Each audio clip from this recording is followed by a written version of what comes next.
नमस्कार। एगो कविता सुनल जाओ। उल्टा जमाना ई आइले भाई, झगड़ा छोड़ावे अब केहू न जाई।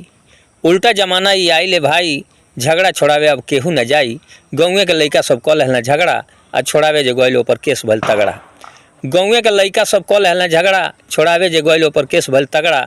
10 बजे राती के कैला मारा मारी, अब बहिन महतारी के देत रहले गारी।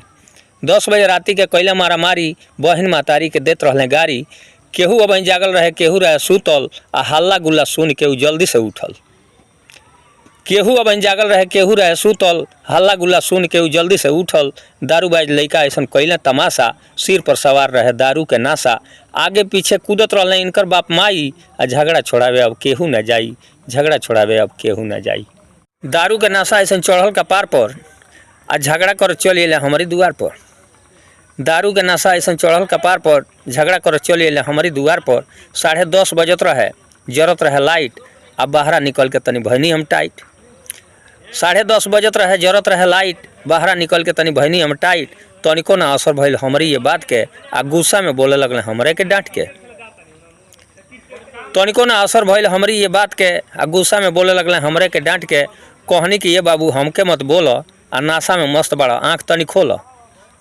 हमारी दुआर पर लड़ाई मत ठानो, आ जाए अपनी घरे तू कहल हमार मानो। अपनी तरफ से हम कैनी भलाई, आ झगड़ा छोड़ावे अब केहू न जाई। झगड़ा छोड़ावे अब केहू न जाई। बाँह पकड़ी उनके ले गनी कगरी, बाँह पकड़ी उनके ले गनी कगरी, आ कगरी ले जाके समझौनी बात सगरी। 10:30 बजे राती के झगड़ा जो करबो, आ बाप महतारी सबके फांसी में डरबो। 10:30 बजे राती के झगड़ा जो करबो, बाप महतारी सबके फांसी में डरबो। इतना बात सुन के कहले कि तोहरों के फंसाए, आ हरिजन उत्पीड़न के धारा लगवाए। ये भाई वो हमरे के कहे लगल कि तोहरों के फंसा देव, आ हरिजन उत्पीड़न के धारा लगवाए। इतना बात सुन के कहले कि तोहरों के फंसाए, हरिजन उत्पीड़न के धारा लगवाए। ना जाने कहिया के रहे मन में कपट, आ 7 जना के ऊपर पड़ल थाना में रपट। ना जाने कहिया के रहे मन में कपट, आ 7 जने के ऊपर पड़ल थाना में रपट। आ गौवे के 2 जना कैले अधिकारी, गौवे के 2 जना कैले अधिकारी। आ झगड़ा छोड़ावे अब केहू न जाई। झगड़ा छोड़ावे अब केहू न जाई। एक दिन बुलावे सिपाही जी अइले, आ 7 जना मुलजिम अब थाने में गइले। एक दिन बुलावे सिपाही जी अइले, आ 7 जना मुलजिम अब थाने में गइले। 151 में हो गल चलान, आ झूठे में पड़ गल आफत में जान। 151 में हो गल चलान, झूठे में पड़ गई आफत में जान।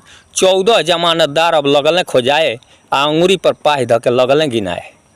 7 जना मुलजिम रहे तो 14 गो जमानतदार चाहे। 14 जमानतदार अब लगल खोजाए, आंगुरी पर पाही ध के लगल गिनाए। 14 जमानतदार धीरे धीरे बटरैले, आ टेम्पू में बैठ के देवरिया ही गइले। 14 जमानतदार धीरे धीरे बटरैले, आ टेम्पू में बैठ के देवरिया ही गइले। वहाँ जमानत के कागज़ भराइल, आ मिलजुल के वकील साहब के खर्चा दियाइल। वहाँ जमानत के कागज़ भराइल, आ मिलजुल के वकील साहब के खर्चा दियाइल। ना जाने कैसे बिगड़ गई काम, आ जमानतिया के पड़ गई मुलजिम में नाम। एगो जमानत करावे गई रहले, उन्हों के मुलजिम में नाम पड़ गई। ऐसनो होता है भाई। ना जाने कैसे बिगड़ गई काम, आ जमानतिया के पड़ गई मुलजिम में नाम। हरिजन उत्पीड़न में दिहले फंसाई, आ झगड़ा छोड़ावे अब केहू न जाई। झगड़ा छोड़ावे अब केहू न जाई। साझी के होखे लागल सुलह के चर्चा, 7 जना मिल के उनके दे दिहले खर्चा।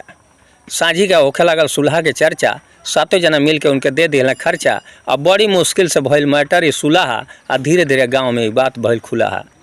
बड़ी मुश्किल से भइल मैटर ये सुलह, धीरे धीरे गाँव में ये बात भइल खुलाहा।